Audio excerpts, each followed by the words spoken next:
Longtime horror fans have been eating well over the last 2 years. First, we had the shockingly awesome Dead Space remake in 2023, in which the original was inspired by Resident Evil 4, and that also had its own remake later in the same year.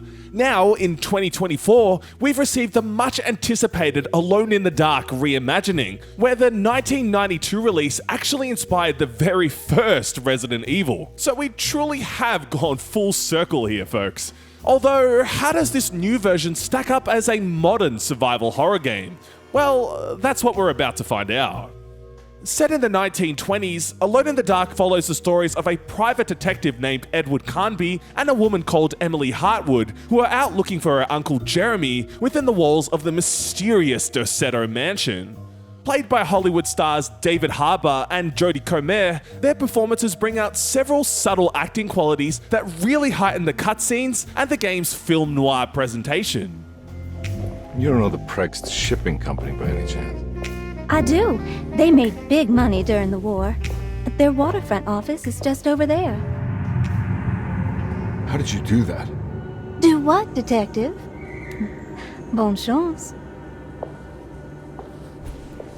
Hey, have you seen Emily Hartwood anywhere? Are you trying to make me jealous, detective? No, I haven't seen your doll anywhere.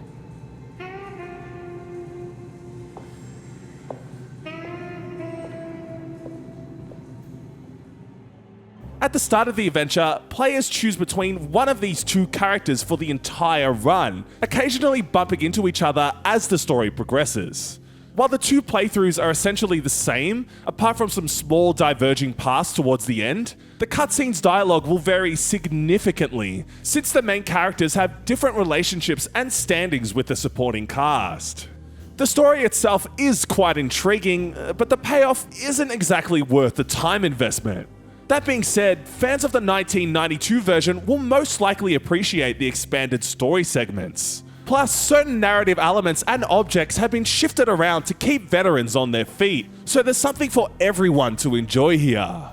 The horror elements are relatively consistent too, featuring some creepy, warped locales and a deliberately restrained use of jump scares that made me spill my ultra hot chocolate more than once. The pain was worth it though. Except sometimes the execution flubbed pretty hard.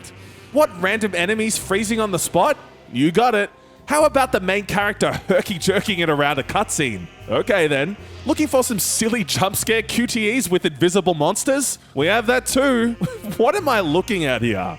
Apparently, there's going to be a day one patch to address these issues, but said bugs and glitches immediately yanked me out of it as soon as I saw them.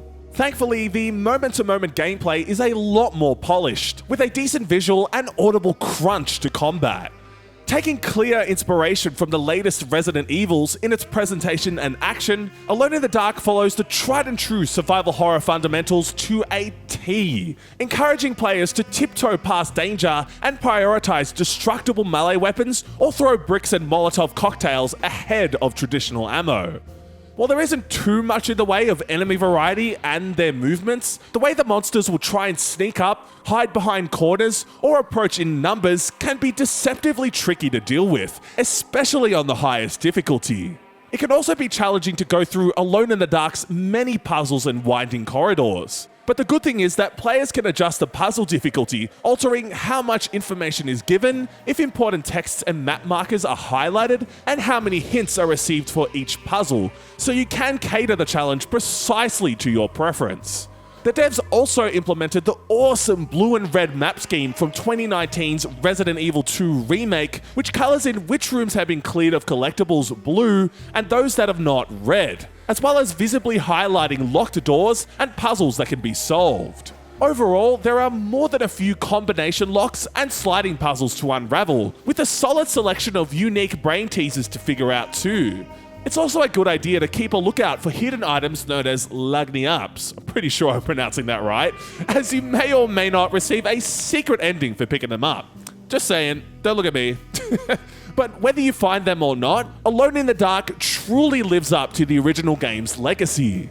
What you'll discover in this reimagining is a fairly confident survival horror experience, featuring plenty of tense encounters and thought-provoking puzzles that let players modify the difficulty in several accessible ways. The glorious coloured map system first birthed in Resident Evil 2 Remake is also alive and kicking here, with many nods to its distinct style and flair, both visually and audibly.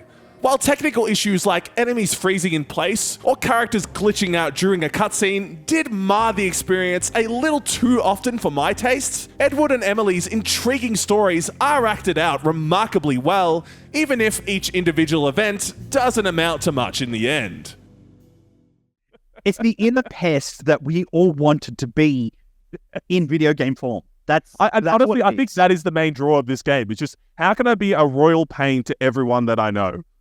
You know what I mean? Because you would not go through this stuff in real life. It is fantasy at its finest. Even better than Final Fantasy. Because at least it's more realistic. Yeah, and when it says final, it is final.